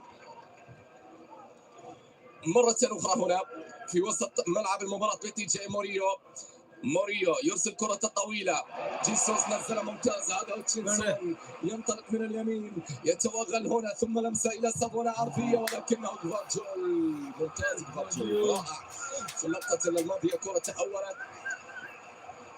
إلى ركنية، بعض المحاولات من جانب نوتنغهام، لن يتراجع طيلة المباراة، لن يعود الخلف طيلة الأوقات. أكيد أنه سيهاجم، أكيد أنه سيهدد، أكيد أنه سيحاول. هنا في قلب الغابة، هنا في قلب الغابة، نوتنغهام ملوك الغابة يبحثون عن الوصول. كرة إلى هوتشنسون، لكن حكم المباراة يطلب توقف، يحذر اللاعبين. يتحدث مع من؟ مع أورايلي، المنطقة اللي فيها الزحمة، اللي فيها التدافع. ضربة ركنية لمصلحة نوتنغهام في محاولة الوصول، في محاولة تكرار ما فعل نوتنغهام في الموسم الماضي يوم أن فاز هنا بهدف دون مقابل. ضربة ركنية، هل يفعلها نوتنغهام؟ تلعب قصيرة سريعة من الجهة اليمنى باتجاه هوتشنسون، لمسة باتجاه أندرسون عرضية، تغطية موجودة ثم تعود عن طريق فارجول مر، ولكن موريو على طول يقطع الكرة، يستعيدها في الجهة اليسرى، واصلة باتجاه جيسوس عودة مرة أخرى هنا عن طريق سافونا، لمسة عند أندرسون، طويلة الكرة ممتازة. هاتشنسون من الجهة اليمنى يحصل على ضربة ركنية. Let's go. Mnaletwa biu. Ndio yenye mnaletwa. مصلحة نوتنغهام. Ndio yenye mnaletwa. Unafikiri kona ni aje na nyinyi mmekula. يهاجمون السيتي الآن. الفورست يبحث عن الوصول في مباراة يغيب فيها فارس الغابة كريسوت. دوناروما wanapigana na نوتنغهام. يغيب كريسوت لكن يحضر في هذه المباراة إيجور جيسوس. والأجواء أيضا تتوتر مرة أخرى. الأجواء تبدو متوترة هنا في ملعب السيتي جراوند. ميلينكوفيتش. روبرت جونز يتحدث مع اللاعبين. هذا هو ميلينكوفيتش. ضربة ركنية هنا في الدقيقة 31. دوناروما أيضا حديث مع ميلينكوفيتش.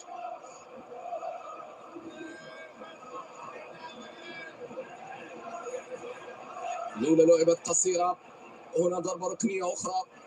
ضربة ركنية جديدة لمصلحة فريق نوتنغهام الآن. هوتشنسون على التنفيذ. يلعب كرة عرضية لكن تتخلص على طول. ترجع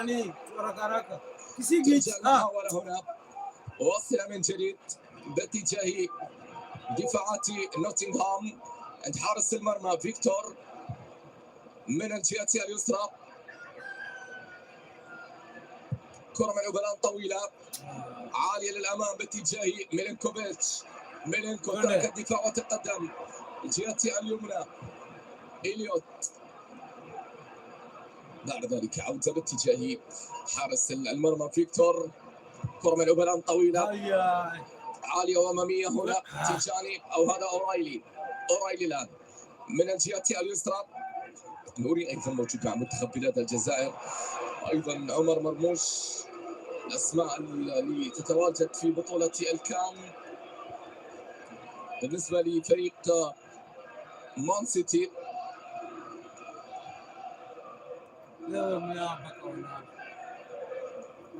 كرة واصلة هنا من جديد.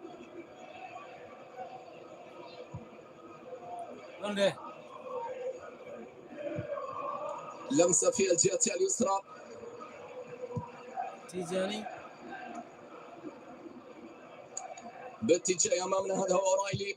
يتقدم باتجاه فودن لكن ايضا الاستلام لم يكن بشكل سليم. كرة تحولت الى خارج الملعب.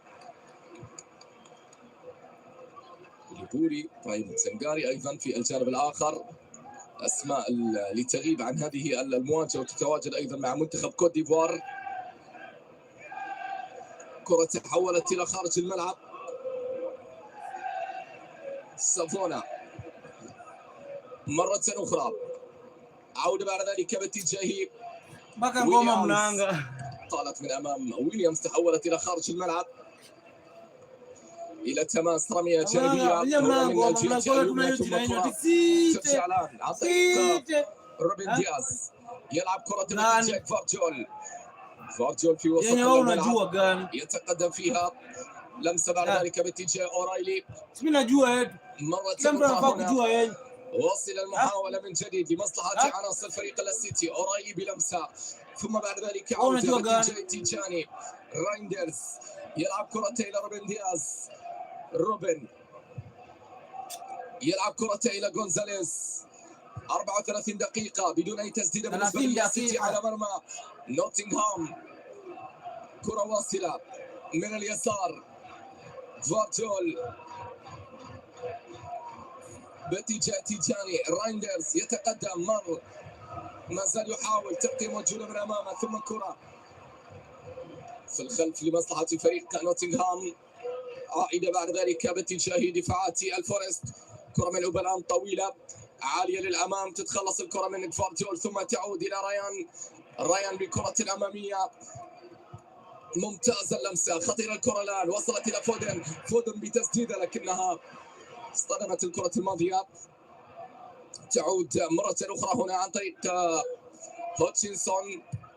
أندرسون خرجها بشكل ممتاز. في اللقطة الماضية، لكن أيضا هنالك بيتا. أصابع موجودة، وحكم المباراة ماي جاد هذا يشير إلى وجود خطأ كوبيس من يوبي خلال اللقطة الماضية. awacha long خطأ hapa من kaheka خلال long اللقطة nataka Man الأخيرة City هنا. wanyoroshe كوبيس lakini 10 دقائق أخيرة شوط أول.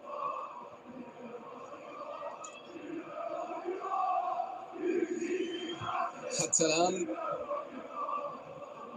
تتواصل فيه النتيجة السلبية ما بين الفريقين نوتنغهام ومانشستر سيتي هنا في هذه الجولة 18 من أجواء البريمير ليج. أرسنال ومان سيتي، وأيضا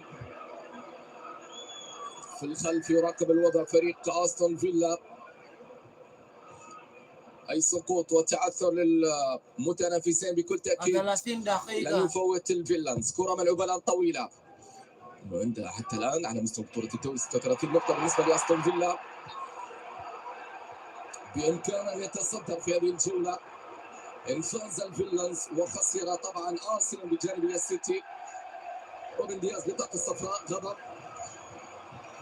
روبن دياز يلو كارد بطاقة صفراء على الدولي البرتغالي. خطأ لمصلحة إيغور جيسوس. ضربة حرة، كرة ثابتة الآن. دياز ورقة صفراء على دياز. انذار هنا في هذه اللحظات، بينما كرة ثابتة لنوتنغهام. 30 دقيقة محاولة الوصول عن طريق الكرات الثابتة الآن. هذا هو البرازيلي موريو. هل يفكر في التسديد من هذا المكان؟ لا أعتقد. سيرسلها عرضية الآن لمصلحة فريق نوتنغهام. موريو على تنفيذ الكرة الثابتة. موريو يتقدم، يلعب كرة عرضية من اليمين. هوتشنسون استلمها، هوتشنسون يحاول فيها 1 على 1. هوتشنسون، كرة في الجهة اليمنى ما زالت. أندرسون، جميلة التمريرة هذه خطيرة. سافونا، لكن الطول من أمام سافونا، ثم كرة تمر إلى خارج الملعب. أدوار دفاعية، يلعب الأدوار الكبيرة أيضا في هذا الموسم إيرلينغ هالاند.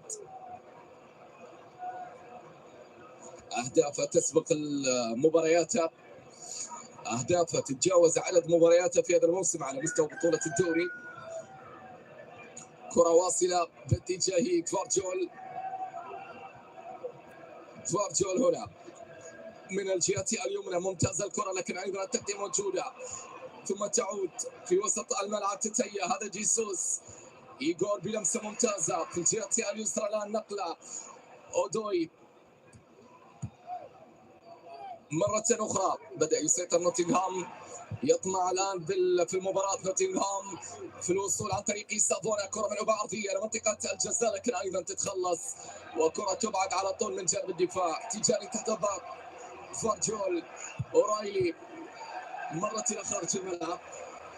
من أقل صراحة يعني أشواط السيتي في الفترة الأخيرة. هذا الشوط لم نشاهد على المستوى الهجومي. كرة واصلة هنا لمصلحة نوتنغهام. واصل الكرة باتجاه ويليامز. ويليامز في الجهة اليسرى. ويليامز ما زال. ويليامز الآن يتقدم. كرة ملعوبة عرضية تمر وتعدي. كل الكرات تمر بسلام إلى خارج الملعب. جوارديولا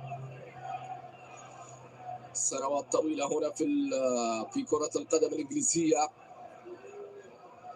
أن وصل جوارديولا إلى 54 سنة. يكون موسم الأخير مع السيتي، عامه الأخير في كرة القدم الإنجليزية بالنسبة لبيب. كرة واصلة باتجاه أورايلي. أورايلي تغطية موجودة على طول. أندرسون في التغطية، ثم تعود مرة أخرى هنا. واصلة من جديد عن طريق سيلفا. هذه خطيرة ريان، خطيرة ريان، لكن أيضا كل الطرق مغلقة. كرة بعد ذلك ترجع باتجاه جيسوس. مرتدة الآن، الله على الدوران، لكنه روبن دياز يستعيد كرته، أو نونيز في اللقطة الأخيرة. نونيز في وسط الملعب، هذا فودن تقدم ما زال يحاول من اليمين هنا. سيلفا يبحث عن التقدم، ما زالت المحاولة باتجاه فودن من بعيد، ممكن بينية جميع. الله على المرور، ما زالت المحاولة باتجاه هولاند قوية لكنها تتخلص ثم تعود مرة أخرى. السيتي يضغط ويقترب لكنها تبعد الكرة وتبتعد بعد ذلك. ويليام في التغطية، إيغور جيسوس مطالبة بالخطأ، جماهير تحتج، الصوت يعلو. حكم المباراة يقول لا شيء في اللقطة الماضية السيد روبرت جونز. كرة ترجع هنا واصلة مرة أخرى عن طريق غونزاليز، لمسة من جانب نيكو، يلعب كرة باتجاه شرقي الجهة اليمنى باتجاه سيلفا لمصلحة السيتي. هل اقترب السيتي؟ هل اقترب الموعد؟ 5 دقائق أخيرة نشاهد ونتابع هنا في ملعب السيتي جراوند. كرة واصلة فيها تغيير اتجاه اللعب بشكل ممتاز. أورايلي من الجهة اليسرى عرضية لكن أيضا إبعاد على طول كان موجود من جانب الدفاع. والكرة تعود هنا في وسط ملعب المباراة لمصلحة فريق مانشستر سيتي. واصلة باتجاه روبن دياز. روبن بين الخطوط، هذه ممتازة، هذه خطيرة الآن باتجاه تيجاني يحاول فيها. وصلت الكرة باتجاه برناردو سيلفا والكرة العرضية إلى هالاند ولكنها تتخلص وتبعد في الجهة اليمنى مرة أخرى. المحاولة ما زالت واصل الكرة باتجاه تيجاني، يلعب كرة إلى أقصى اليسار، تغطية موجودة من أمامه.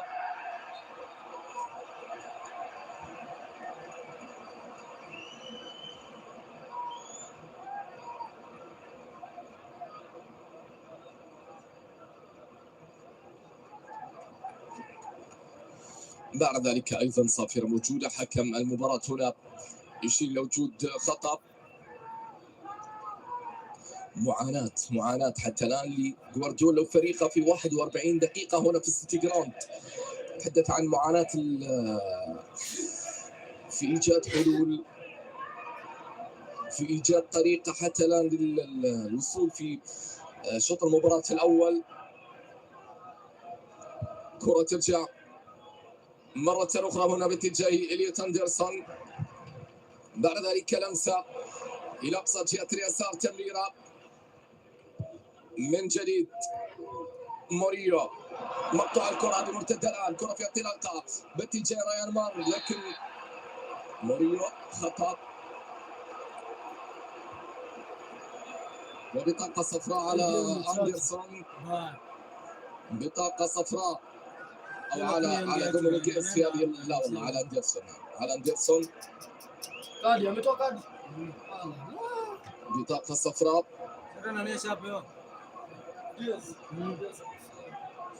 بجانب الأرجنتيني دومينيكيز أيضا في وسط الملعب. يتواصل من جانب أندرسون. شوندايتش أيضا آخر دقيقتين على نهاية شوط المباراة الأول في هذه المواجهة.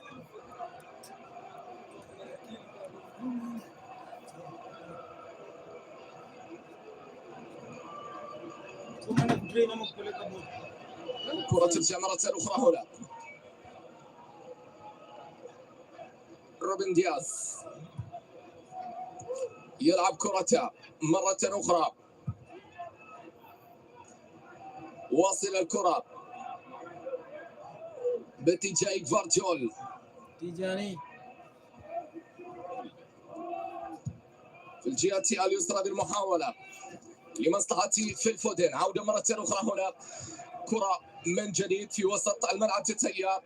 هذا هو روبن دياز. الكرة باتجاه برناردو سيلفا بعد ذلك بتمريرة رايان فارديول. الآن الدقيقة الأخيرة على نهاية شوط المباراة الأول. كرة باتجاه أورايلي يلعب كرة إلى الخلف عن طريق روبن دياز، أو إلى الكرة عالية للأمام لكن لمن يا دياز؟ لمن؟ سهلة تصل باتجاه حارس المرمى. جوارديولا في قائمة البدلاء عند شوط أول بدون فرص، بدون أهداف. حتى الآن هنا في ملعب السيتي جراوند، كرة فيها تماس من الجهة اليمنى، أورايلي أو من اليسار لمصلحة السيتي. دقيقة واحدة أيضا، وقت بدل ضائع هنا على نهاية شوط المباراة الأول من هذه المواجهة بين سيتي ونوتنغهام. كرة إلى تماس، رمية جانبية هنا عن طريق سافونا. الكرة الأخيرة في الجهة اليمنى باتجاه مورغان. جيبس وايت يلعب كرة إلى أندرسون مرة أخرى هنا في وسط الملعب، تتهيأ مورغان. جيبس وايت لمسة للأمام، كرة ممتازة ما زالت قائمة، لكن أيضا التغطية موجودة، ثم تعود مرة أخرى هنا، عودة بعد ذلك باتجاه حارس المرمى. كرة واصلة الآن، تلعب طويلة، ثم صافرة حكم المواجهة لإحداث شوط المباراة الأول بالتعادل السلبي بين مان سيتي ونوتنغهام. أيها الأحبة المتابعين في كل مكان، إذا استراحة قصيرة ثم العودة إن شاء الله في الشوط الثاني. لذلك الحين قبل تحياتي وإلى الملتقى.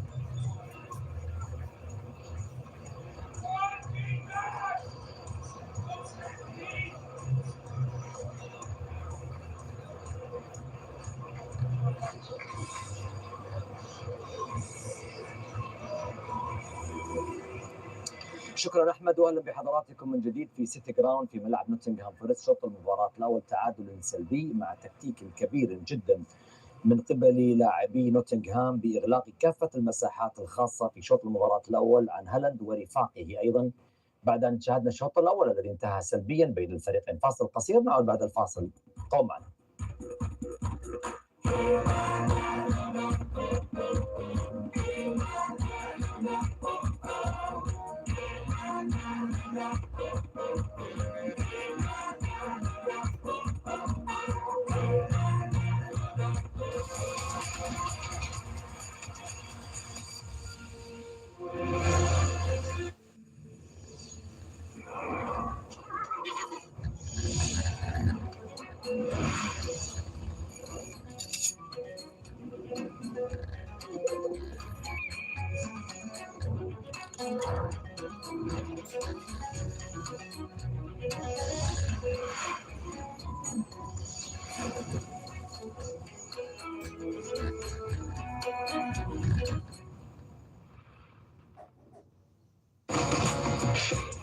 كان الجول ده انا ايه بقى دي؟ ده انا تم يعني لازم اخر واحد في المدرج يصدقك. بص فينيك يصدقك من ضيعت الجول، مش غلط، دوت مع وشك يصدقك.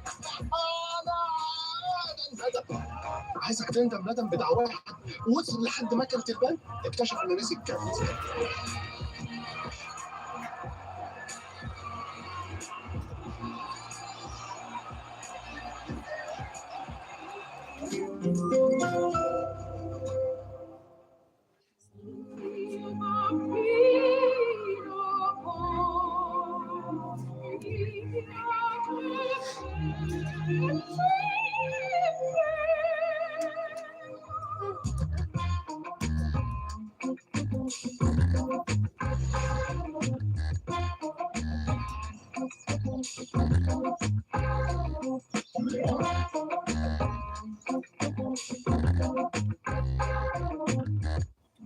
دور المجموعات من كأس أفريقيا كاف توتال انرجيز المغرب 2025. أوغندا،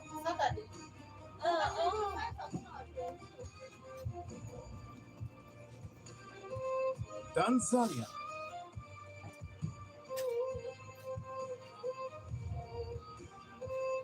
السبت حصريا على قنوات اي سبورتس ماكس.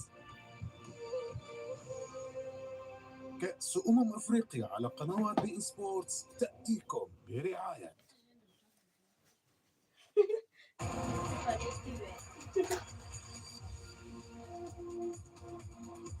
نذكر مشاهدينا الاعزاء بالاحتفال الافريقي الكروي الاضخم عندما تشاهدون بطوله افريقيا توتال انرجيز لتنعموا باثاره وتغطيه شامله بافضل معايير حصريا على قنوات بي ان سبورتس.